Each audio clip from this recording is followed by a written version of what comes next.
اور رسول اللہ صلی اللہ علیہ وسلم نے اشتیاق ظاہر کیا کہ میں چاہتا ہوں اپنے بھائیوں کو دیکھوں، تو صحابہ نے کہا کیا ہم آپ کے بھائی نہیں؟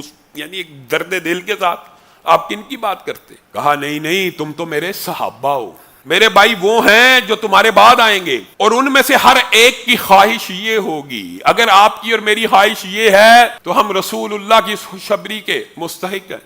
اللہ اکبر، کیسی بات رسول اللہ نے کی۔ اور آج امت محمدیہ کا ہر شخص جتنا مرضی بڑا گناہ گار ہو، میں سوچتا ہوں اس حدیث کے اوپر پورا اترتا نظر آتا ہے۔ رسول اللہ نے کہا وہ میرے بھائی وہ ہوں گے کہ جن کو صرف یہ معلوم ہو جائے کہ میں محمد صلی اللہ علیہ وسلم کا دیدار ہو جائے گا تو اپنا سارا مال صرف مجھے دیکھنے کے لیے خرچ کر دیں گے۔ اللہ تیرا شکر ہے، اللہ ہمارے دل میں رسول اللہ کی محبت اپنی اولاد، اپنے والدین، اپنے گھر بار سب سے بڑھ کر ہو۔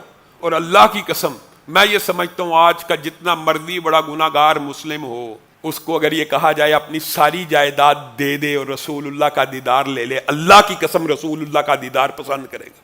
اور یہ رسول اللہ صلی اللہ علیہ وسلم نے آپ کے اور میرے بارے میں کہا، اور وہ اصحاب ہمارے بارے میں یہ حدیث ہے۔ اللہ تعالی ہمیں ان میں شامل فرمائے۔